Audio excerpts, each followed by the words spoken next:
Welcome to the Pharmacy Leaders Podcast with your host, Tony Guerra. The Pharmacy Leaders Podcast is a member of the Pharmacy Podcast Network, with interviews and advice on building your professional network, brand, and a purposeful second income from students, residents, and innovative professionals. Welcome to the Pharmacy Podcast Network. I'm your co-host, Tony Guerra, for the Pharmacy Future Leaders Podcast, broadcasting from the Des Moines Health and Public Services Building at DMAC's Ankeny campus. Connect with me on Facebook at TonyPharmD1 and check out my audiobook, Memorizing Pharmacology, on Audible or Amazon.com. Today, we are finally speaking with Dr. Richard Waithe, who is a community pharmacist in his hometown of Miami, Florida. He attended pharmacy school at the University of Florida College of Pharmacy in Orlando.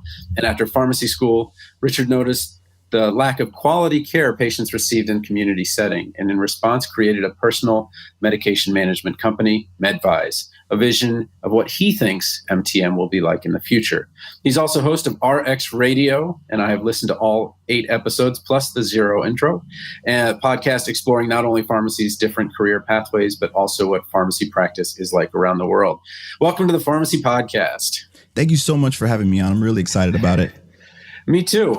It's always good to have another podcaster, and this is the first time I've done video, so I'm pretty excited about this. But everyone's leadership road is a little bit different. Tell us a little bit about where you're from and how you got there. Yeah, so I was raised in Miami, Florida, and I went to I went to Florida National University for undergrad, where I got a degree in chemistry. I then went on to the University of Florida College of Pharmacy in Orlando.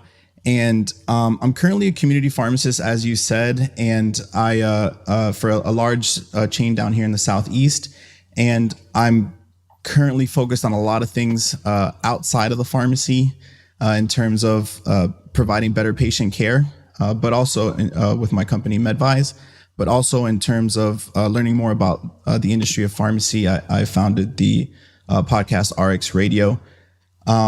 I've been fairly involved on campus when I was in school, and I tried to continue that involvement as I graduated, and just be a part of advocating for the profession and building that brand of what pharmacy is going to be like in the future. All right. Well, what I thought we would do for this episode, just introduce you. I have a feeling we're going to be talking quite a bit. You're one of the new hot stars in the podcast space, if it were. There's about 20 of us, or maybe 10 of us across the country. But what I wanted to do is kind of go through each of your episodes, and we'll go in order just to keep it that way, just so you can keep it in your head. So yeah. I know the episodes, but I don't necessarily know the names. So you went right out of the gate with your first you did your intro, but then you did episode 1, and you interviewed a med student. What made you go interprofessional before you even messed with another pharmacist? Yeah. So interesting thing about that is his name is Dr. Adi Chakra. He was actually a resident, a medical resident in Minnesota. It just timed really well. I did a trip up there and just to visit him specifically, and he was a really good friend of mine. We both got degrees in chemistry at Florida National University. And I was, it was just a timing thing where I was in the midst of starting RxRadio, and I was like, hey, do you want to be on it? Obviously we're friends, we talk a lot, and I instantly wanted to know what his views were on with pharmacists and how he interacted with them.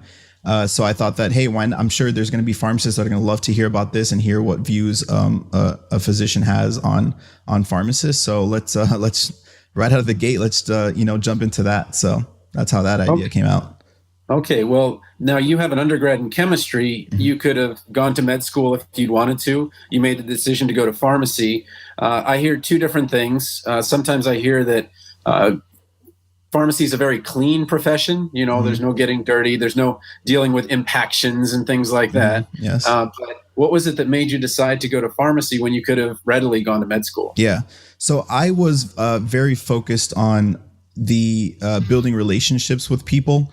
And I was well aware that people saw their pharmacists much more frequently than they did any other healthcare professional. Sure. And I wanted to be able to be in that role, to be able to have that impact and build that relationship with that person. In addition, I wanted to focus on, the management of certain diseases. And I think that early on, I saw a little bit of what the role of, I think, a physician, in my eyes, what a physician is. It's like, hey, find out what's going on. Like, please, like, we need you to figure out what is going on and what the best course of action to start might be. But then I also realized that there was another part of healthcare in terms of helping people manage those things, finding out what's going to be the best treatment for that person. And I wanted to focus more on that management of disease states after we found out what was wrong and what was going on. Okay.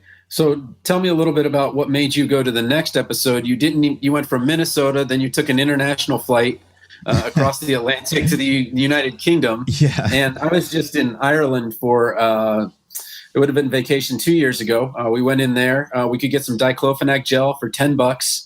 No doctor's visit, no trip to the Blue Cross Blue Shield to get everything approved. Everything got taken care of very quickly. You can just go into the pharmacy, Pharmacist. There's so many more pharmacies over there. But tell me what made you go to the UK. I would have thought that the first person that you would have talked to was a retail pharmacist in the US. Well, funny thing is, I actually did not. I wish I would have gone there. I've actually never even been to Europe. Okay. And part of that was me, and that was also part of why I wanted to do this episode. I was lucky enough to meet that guest on Twitter. And I asked him, I let him know, I said, hey, I have a setup where I can just, pretty much do what we're doing here now. And we did set up a Google Hangout, and I was able to record him on a phone call. I wish I would have gone over there, but I'm so interested. It's so, like, before I even started the podcast, I had no idea. I only knew pharmacy in Florida. Beyond, like, not even the US, I would say. And that's all that was in my mind. I went to school here, grew up here. And it's just fascinating to know that there's an equivalent to APHA over there, or there's an equivalent to, there is actually a Walgreens over there, like there's the Boots, exactly. And I was so curious to see, like, how that was, what it was like, and get to know more about, like, what pharmacy was like internationally. And that's where it started, because it started with the UK, because he was just someone he's fairly active on Twitter and other social media platforms in advocating for the profession. And I thought he would have been a great host to come on. Okay. Then you took a flight back from the UK. You came to talk to a PGY2 resident.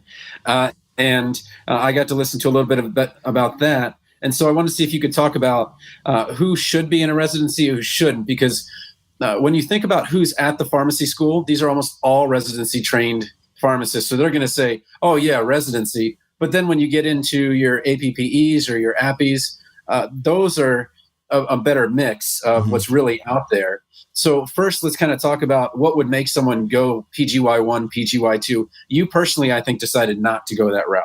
Yes, that's correct. For me personally, I was very open to it. I was actually prepared to do a residency. I did all the involvements and I followed all the steps that are what's usually encouraged in terms of getting prepared to apply for a residency.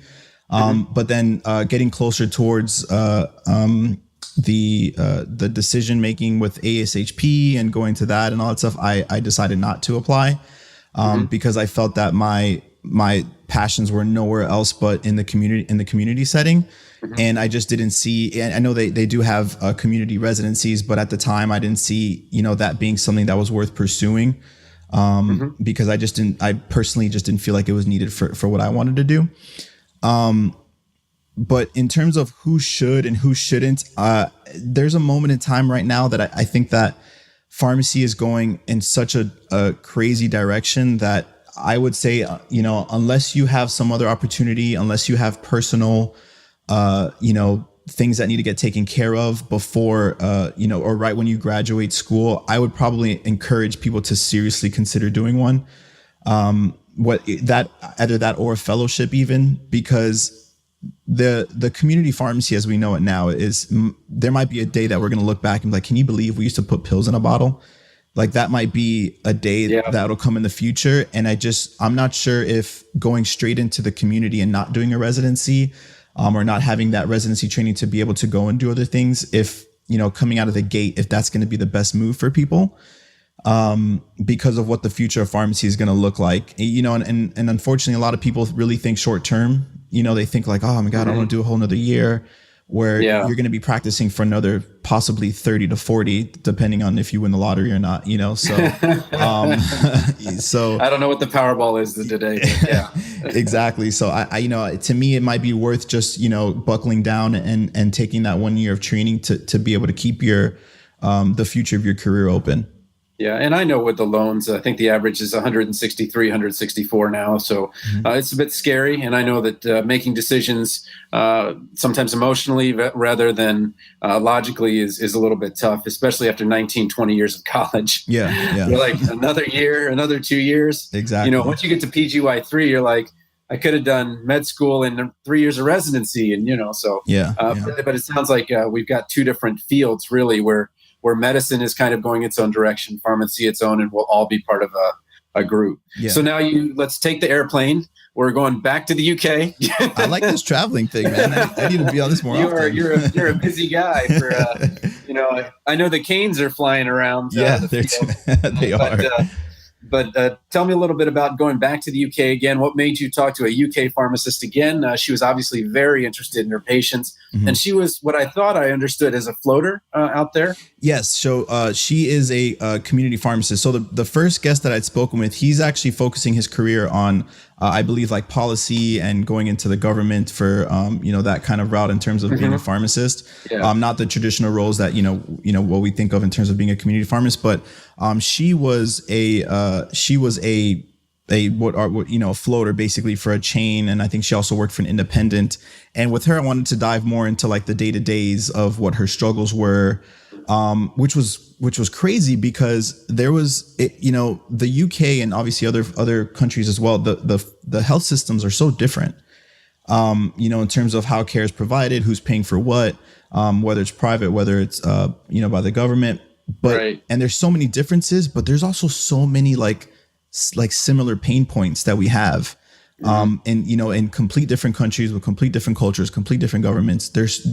What I really discovered with her is that pharmacy as a whole has a lot of very, very similar pain points that we were able to dive deep into.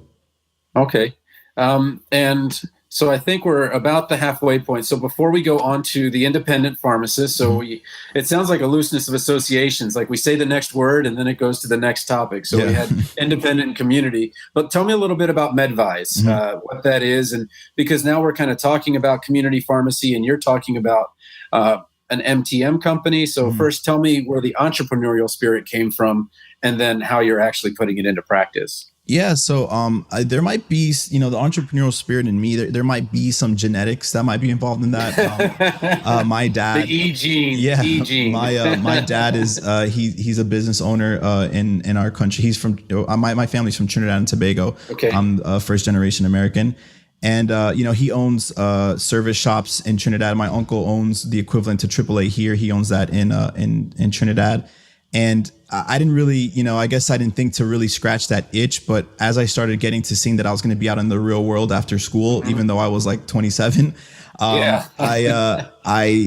just started to see that there's a lot of things that I wanted differently. And there were so many opportunities. And I just felt that it wasn't being taken care of. Like, even if I wanted to do those things and didn't just want to be an entrepreneur, which to me, it's not the entrepreneurial thing. It's just, I feel like it's my only option almost at this point.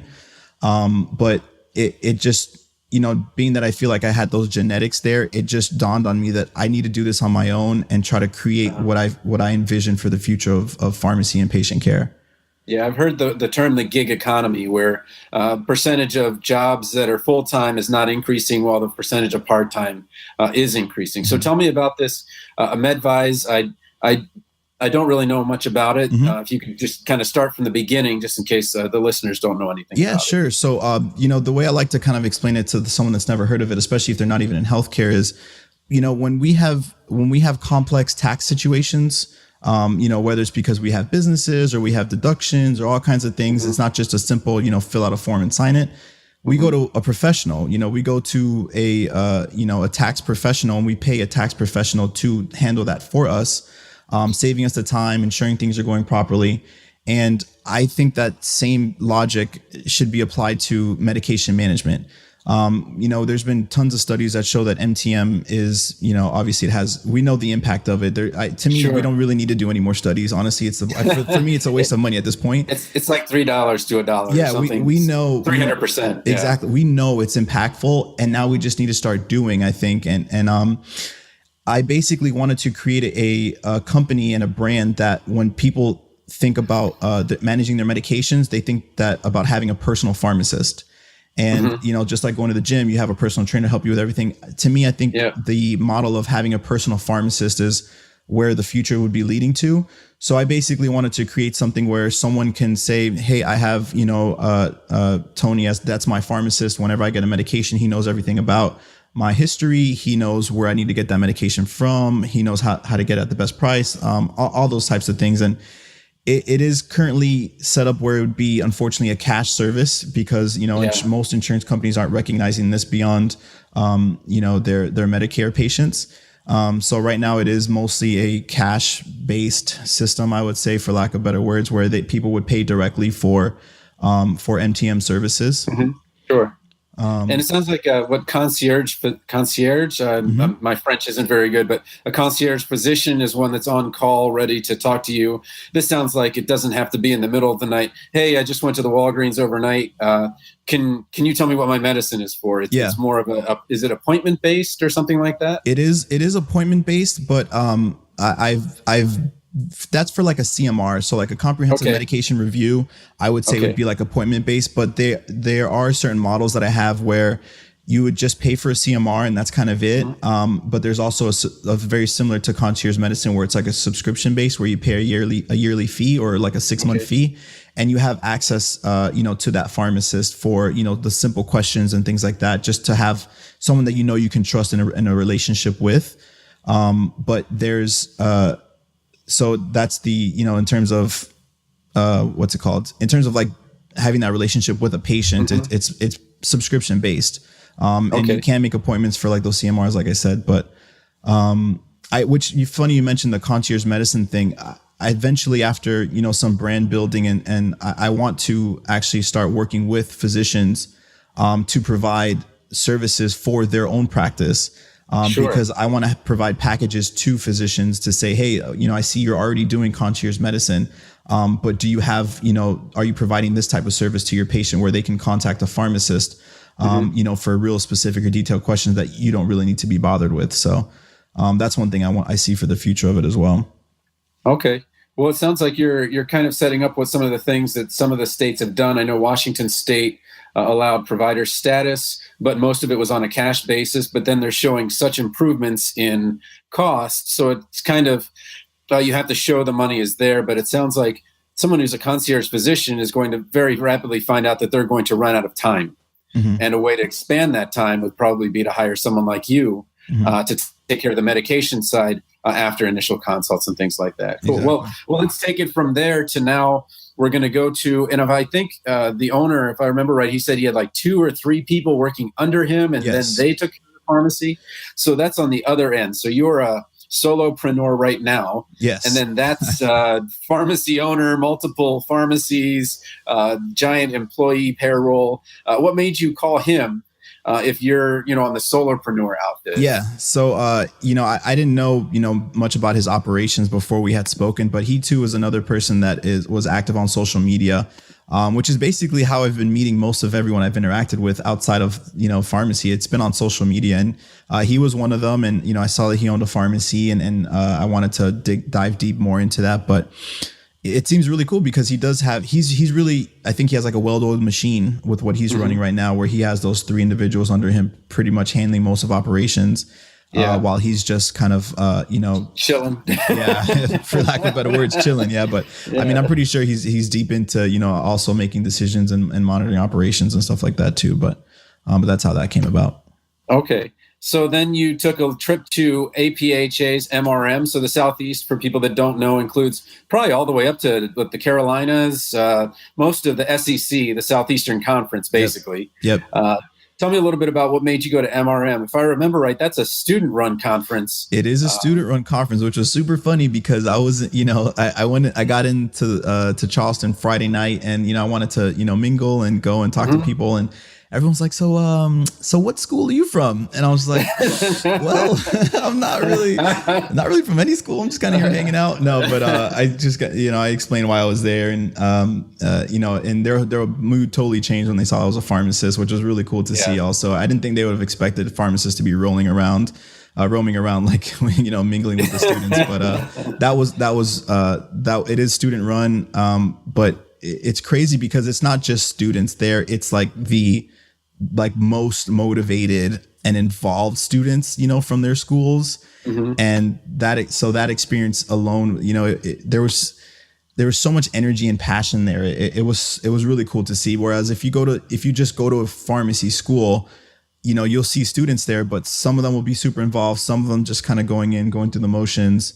But here it was like anyone you talk to, it was like straight passion, like fire, like in terms of like trying to because you're getting those students that are going to go and travel and maybe spend that extra money and the time it takes to get there and make those connections. Exactly. So those are definitely the students, and you kind of went the gamut. I think the first one was from Southeastern, yes, and then a couple Gators. Was it? Is that there's 2 Gators on there as well. Okay. We had someone from Mercer as well. Okay. Yeah, so you got a pretty good gamut of them. Yes. Okay. And then, if I remember right, were you in somebody's living room for the next one? This is the first video time I'd ever seen. It was on Facebook. Yes. But I was like, they're sitting at the kitchen table. What's going on? So I brought my rig with me to get some recording done at APHA. I wanted to get some good quality audio out of that. And it just worked out where Dr. Mike Corvino, he's the founder of Core Consult RX, where they provide updates and things like that on social media for pharmacy practice. And him and I just hit it off. And, so I was at his house for a while. I was like, hey, let's record an episode. Let's, get your thoughts on where future pharmacy is going and pharmacy practice. So the next episode was us in his living room with his super big funny dogs, recording a podcast. And that was, it's just so crazy too with technology. Like, you can get all this stuff out there anywhere. Like, you're in your kitchen, I'm in my living room. I think you're in the kitchen, I'm not sure. But, it's my kitchen. Yeah, I'm in my living room, which is basically my kitchen. And, so it's just cool that we can do this anywhere. So I took advantage while I was in visiting over there with him. So. Okay. And then here's where we intersect. Tyler Dalton was my first interview on the Pharmacy Future Leaders. Really? I met him on Twitter. Okay. And he had, for pharmacy, I was a little surprised when I get students. I'm like, oh, what social media are you on? And they're like, oh, I do some Facebook. There's no Twitter. There's no Insta. There's none of that. They're so petrified of, looking bad. Maybe they have a LinkedIn. Mm-hmm. But Tyler Dalton had been kind of spreading the word about nutrition. I talked with him about what's the 7-second one? It wasn't Instagram. It was Vine. Yeah, that doesn't sound right. Anyway, he would do these 7-second clips of his meal that he's preparing and all that stuff and nutrition. How did you run into Snapchat? Sorry, was it Snapchat? Yeah, Snap. Oh, okay, Snap. there it is. Yeah, okay. I don't know. It's social media. We got to get you up on this, man. No, I just get you up on this. No, I'm following the advice. You stick with one. So I got 7,000 on Twitter, almost 10,000 on YouTube. Yeah, I've got 5 on Snap. So it's my time to start there. Yeah. But tell me a little bit about how you ran into him, and how is it that 2 of the podcasters ended up finding this guy as the nutrition guy? Yeah. So, this really all comes back to how we're able to, pharmacy is such a small community. And when you put us on a social media, it just becomes so easy to find who stands out and who sticks out. And, being on social media, we were able to connect, and, we just, obviously I saw that he was real focused on something, and it really helps too when you have some sort of focus also, I would say, because you start to kind of build that brand for yourself. And that was one of the things that I just saw him continuously posting about was, nutrition. And, whereas like there's some pharmacists that'll post about all kinds of things and then one nutrition post, so sure. His was just nutrition, like just, back to back to back. And, I thought that was super interesting. And, that episode was really cool. Like I had no idea that, where that story, what his story would have been like, and seeing how he got passionate about, mixing the nutrition part into pharmacy practice. But social media was, it's been the gateway to everything that I've been pretty much producing thus far. Okay, well, now it's time to put you on the spot. So you've gone to the UK twice. You've gone to like 8 different states. So you've gone around. You've done your exploration in the podcast realm. What's your brand going to be? Because it's obvious you're kind of gathering data, getting your name out there. Yeah. And I know MedVize might be part of it. What's your future, or what are you looking the future to be? Well, in terms of the current track that it's been going, I have a couple pharmacists that I've reached out to already that I really want to expose what pharmacy is like, and as much detail as possible day to day in everything that's not what we traditionally know as what pharmacy is. I just recently spoke with a pharmacist that's doing like big data management. She's doing a fellowship and in patient organization, like data and stuff like that. And she's a pharmacist, and it's just, right.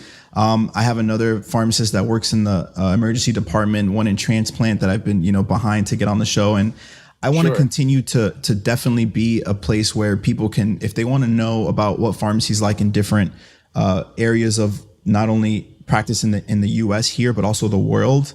I think that I hope they would think of the RxRadio name to go to. I just recently started following a bunch of pharmacists from Australia that I'm hoping to, get on the show at some point. I haven't really talked to anyone directly yet, but hopefully that'll come. But one real big driver of why I also did this was because I have a lot of advice and things that I want to get out into the world about professional, like career development and personal development. In terms of interviewing skills, in terms of networking, in terms of how to tell their own story. And I think that this will be a platform. I haven't even started that yet, but I think eventually that's going to come from me as well. Because I felt that I did a really good job when I was in school at studying it, learning it, and then being able to have a structured way of handling certain things when you're trying to build your career. Well, with Australia, I'm just going back to it. I know we've got a couple pharmacy podcast episodes where we talked to Robert Starr, Sztar, and that might be a guy to talk to. I don't know if he's still doing his podcast. He was an independent guy, and down there, I don't think there are any chains. Really? If I'm right about Australia, it's that's crazy. They just said no chains. We're gonna do this independent thing, and I mean it makes sense that the whole island was independent from Britain or the UK. But it sounds like that might be a guy. But so it sounds like I may be having kind of the same thing where what I do in terms of product is my pharmacology books. And that doesn't really match what I do talking to the leaders in pharmacy with Pharmacy Future Leaders. So how do you, what do you see? How do you see yourself kind of bridging that divide? Because it sounds like you've got 2 brands. You've got the Josh Gates Expedition, Pharmacy Expedition Unknown. Let's talk to people around the world and around the country, which is awesome.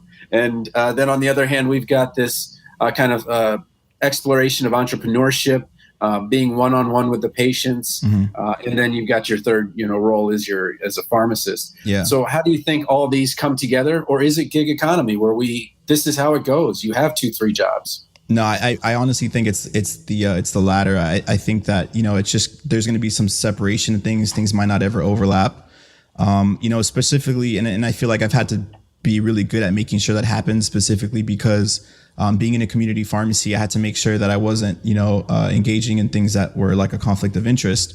So I really had to make sure that, some things stayed separate. And I really don't even think that, the MedVize stuff will ever kind of cross over to RxRadio.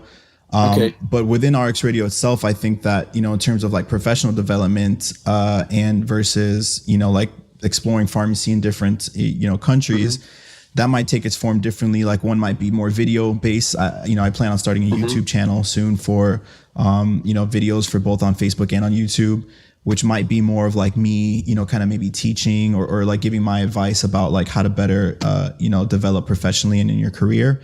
And then, the audio versions might only be like the interviews I have with other pharmacists. Like it might go that way. But in terms of like the overall, scheme of podcasting versus, MTM versus like, the traditional 9 to 5, although it's like 9 to 10 kind of thing. The integration of that is probably going to stay pretty segregated, I would say, I think. Okay, so let's talk. I've just got 3 questions at the end here, but before I ask those questions, what's the best way if somebody wants to contact you, get to know a little bit more about you? Maybe this is that emergency med doc that you've been, or pharmacist that you've been looking for. Yeah. What's the best way for them to get in touch with you? Yep. So you can send me an email. I check my emails quite frequently. Richard@medvize.com. That's Okay. Richard at medvize.com. I'm on Twitter @the Pharmacy Dude. So you can find me on there. I might change that. I don't know if I'm going to stick with that, but it sounded cool. It was available, so I took it. But right now, I'm currently on Twitter @the Pharmacy Dude. I'm also on Facebook. You can go to facebook.com/Pharmacy Dude. I'll pop up there as well. Sounds good. Yeah. All right. And then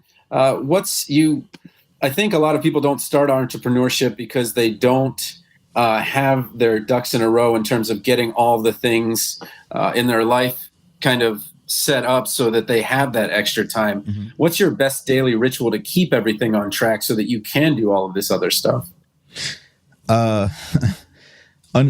People are not going to like this answer.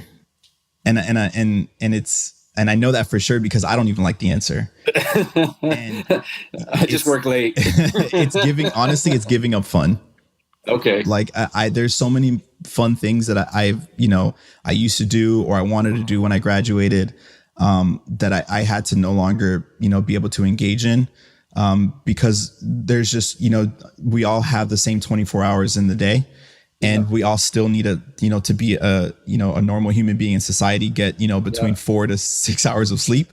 So, for me, it's been just giving up fun and realizing that, any free time that you have should be towards, building relationships with the people that you love, and then building, relationships with the work that you, love as well to build for the future. So. Well, I'm having fun now, but that's cool. If this isn't fun, if this is work for you, that's cool. Well, I guess I guess I do have to add into, you do have to love what you're doing on that side as well. At the end of the day, even though, I say fun in the traditional terms of like, out, playing, tennis or racquetball, but I love podcasting. I love meeting people. I love what we're doing here, interacting. Sure. I love providing, patient care to people. I'm on Twitter all the time, just trying to talk to people about, because they posted that they have like acid reflux. I love doing that, and let's say, hey, I'll help you, like I'm a pharmacist on Twitter and I can help you. But it also too, I would say probably I should have really mentioned that in there. It's about, that work that you're going to put in. It's about loving that also. Yeah, I've got to say the Pharmacy podcast has been kind of an incubator for me. I started, I had 100 Twitter followers a year and a half ago. Now I'm up to about 7,000. I had 1,000 YouTube followers. Now I have like 10,000. Yeah. My book was selling a couple copies a week. Now it sells 20 a day, and it's almost makes 50,000 a year. So it just blew up. So I know that you're going to have a similar experience. But tell me a little bit about. Well, I have to change this. You're going to be the first person I'm going to change this question with, because I've asked it 45 times. Normally I ask, what is the best career advice you've ever received or given? But since you are the multipreneur, don't take that name. I kind of want that. Yay. Multipreneur.com. But what is the best careers advice you've ever gotten? Because it sounds like in some way what you've seen, what you've done has led you to a road that will not be happy with a single job, and nor is that necessarily safe. So what's the best careers advice you've ever received? The best careers advice, like in terms of like going to your careers, like you become a podcaster, you become a retail pharmacist, you went to pharmacy school, you took a chemistry degree. Who was the person that said, you should do this? Or did you just kind of like, oh, it seems like fun, I'll do organic? Biochem. I actually have a great story for that then. So you awesome. Like who got me into this? Like who, like if there's, okay. Yeah, who's there's one person, her name is Mrs. Carrillo. Okay. She was my, I was not like the best student, right. In high school, but for some reason I took an AP. I don't know what I was doing. I didn't even show up to the AP test, but for some reason I somehow enrolled in one AP class my senior year. It was AP psychology. She was my psychology teacher. Yeah. Okay. All right. She was actually in, I think the story goes, she was in pharmacy school at some point, and then like something happened and she decided not to pursue that as a career. She wanted to teach. And I don't know what I was like. I was a jock. Like I had no good grades. I almost didn't go to like a university. I was going to go to like, the community college because that was all I felt like I could have gone into. And she was like, what are you going to do with your career? I was like, I don't know. I'm probably going to do like business, or my mom's a nurse. Maybe I'll do nursing. And she was just like, what about pharmacy? And I was like, I don't know. Like, and just after her telling me that was all she said. She didn't give me other options. She wasn't like, what about this? Or what about medicine? Like, what about being a physician, or what about being a police officer? She was like, what about pharmacy? And I don't know what she saw in me, or I guess maybe she might've known that I might've been successful with that, or maybe she knew I would have liked it, but that's the option she gave me. And I looked into it and I was like, I think this is, a really good fit for me. And now I'm talking to you as a pharmacist, about why I'm a pharmacist. So that's how that, that's how that played out. La leyenda de Señora Carrillo, yeah, something like that. Yes. So the legend of Mrs. Carrillo, yes. Or Maestro Carrillo. So tell me a little bit, just the last thing, what inspires you? You've obviously committed to the profession. You're committed to everything you do. You didn't just pick up a mic and you've got a great rig there. You're letting everything go out with great quality. What inspires you? Helping people. I really want to help people. Like everything that I do in terms of, learning about things. Obviously I want to, I have personal goals in my career and things like that. But what I think helps me love everything that I do is that, like, I know at every moment I'm helping someone.